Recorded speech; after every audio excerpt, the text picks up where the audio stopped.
আসসালামু আলাইকুম। আপনারা অনেকে জানতে চেয়েছেন যে আমার পুকুরের মাছকে আমি কী খেতে দিচ্ছি বা কোন ধরনের খাবার খেতে দিচ্ছি। তো আসলে আমি প্রথম পর্যায়ে খুব বেশি একটা ভালো না বোঝার কারণে আপাতত ফিড খাবারটা দিচ্ছি। তো মাছের জন্যে আসলে তেলাপিয়া মাছের জন্যে যেহেতু আমার আলাদা কোনো নার্সিং আমি করিনি, তো সেক্ষেত্রে ওকে আসলে জিরো ফিডটা দিতে হতো। আমি জিরো ফিডটাই দিচ্ছি। কিন্তু আসলে অন্য যে মাছগুলো আছে তাদেরকে আমরা বড় খাবার দিচ্ছি। কারণ ওগুলা বড় মানে খাবারটা খাওয়ার মতো হয়ে গিয়েছে। তো আমি আপনাদেরকে একটু দেখায় দিচ্ছি কোন ধরনের ফিডটা আমি দিচ্ছি, এটা একটু দেখাই দিই। এখন যে ফিডটা দেখতে পাচ্ছেন এটা হচ্ছে আপনার কোয়ালিটি কোম্পানির কোয়ালিটির ফিড বলে এটাকে।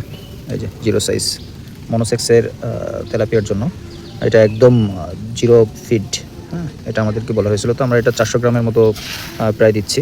যদিও এখানে 400 গ্রাম নাই, 2বারে দিতে হয়। তো সেক্ষেত্রে আমরা এরকম 200-250 গ্রাম এরকম একবারে দিচ্ছি। সকালবেলা একটু বেশি দিই, আর বৃষ্টি হলে না দেওয়ার চেষ্টাই করি।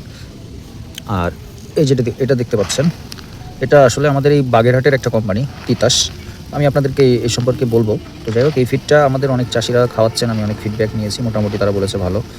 যারা এই ফিডটা খাওয়ান, তিতাসের এই ফিডটা ভাসমান ফিডটা খাওয়ান, তারা আমাকে একটু জানাবেন যে আসলে রেজাল্টটা কেমন। এটা হচ্ছে বাগেরহাটের একটা কোম্পানি, আমাদের এখানে মোটামুটি যে প্রাইজে পাওয়া যাবে এটা আপনাদেরকে বলার চেষ্টা করব। তো এই হচ্ছে খাবার।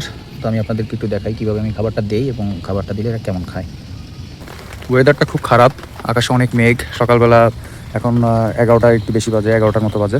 তো এখন কিন্তু ওয়েদার খারাপ থাকার কারণে বৃষ্টি একবার হয়ে গিয়েছে সকালবেলা। তো ওই পাশে কিন্তু আমাদের ঘেরার কাজ চলমান, ওই যে দেখতে পাচ্ছেন আব্বু আর ওই যে সোহেল, তারা কিন্তু ঘেরার কাজ করছে। নেট উঠিয়ে বাঁধতে হচ্ছে এবং চটা দিয়ে তারপরে ওইগুলো কিন্তু করা হচ্ছে। আমরা বাঁশ কেটে চটা বানিয়ে নিয়েছি, আরও হয়তো কিছু বাঁশ লাগবে। এবং ওই পাশ থেকেও ঘেরা মোটামুটি দেওয়া হয়েছে, যদিও ওইখানে চটা বাঁধতে হবে, এখন অনেক কাজ বাকি। আর ঘড়িয়ালের উপদ্রব তো আছেই।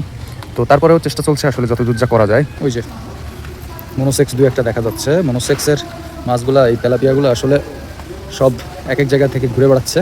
এরা আসলে বৃষ্টি পেয়ে এবং বড় পুকুর পেয়ে আসলে এক জায়গায় থাকে না। আর খাবার খেতে দিলে এই পাশে কয়টা ওই পাশে কয়টা এরকম দেখা যায়। তো এই দেখেন যে মাঝে মাঝে 2-1টা যে ঠোক দিচ্ছে, উঠতেছে। হ্যাঁ, এইভাবে খায় আর কি। আর বড় মাছের খাবারটা আসলে মাঝখানের দিকে দিলে ওরা মোটামুটি ওইগুলো পরে আস্তে আস্তে খেয়ে নেয়। বড় মাছের খাবারটা আমরা দূরে দূরে এইভাবে ফেলে দেই। ওরা একটা দুটো করে, বিশেষ করে পাঙাশ মাছটা, তারপরে আপনার রুই মাছ, কাতলা মাছ, এগুলো এইভাবেই আস্তে আস্তে ওরা খায়। অল্প অল্প করে সব জায়গায় দিয়ে দিই পুকুরের চারপাশে, তাহলে মোটামুটি ওরা আস্তে আস্তে খায়। কালকেও খাবার দিয়েছিলাম আমরা, যেহেতু পরশুদিন মাছ এনেছি, কালকেও খাবার দিয়েছিলাম। তো মোটামুটি দেখলাম একটু পরে এসে দেখলাম আর নাই।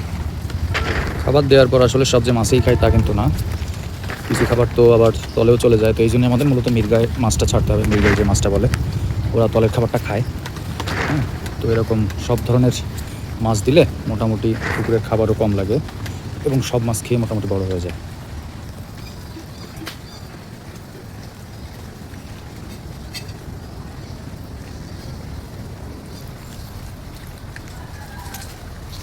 তো সব কোনায় মোটামুটি খাবার দেওয়া শেষ। ওই যে দেখতে পাচ্ছেন মাছগুলো কিন্তু এইভাবে উঠে কিন্তু ওইভাবে খায়। হ্যাঁ, আর মনোসেক্সের খাবারটা তো দেখালামই।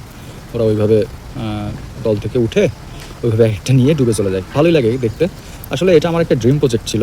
আমি আসলে চিন্তা করছিলাম যে আমাদের যে পুকুরটা আছে এটা কীভাবে কাজে লাগানো যায়। এই পুকুরটা আসলে অনেকবার বলা হয়েছিল যে বন্ধ করে দেওয়ার জন্য। আমাদের গ্রামের ভেতর হয়তো এখন খুঁজলে হয়তো 2 থেকে 4টা পুকুর পাওয়া যেতে পারে। আমাদের এই পাশাপাশি মোটামুটি 4টা পুকুর আছে।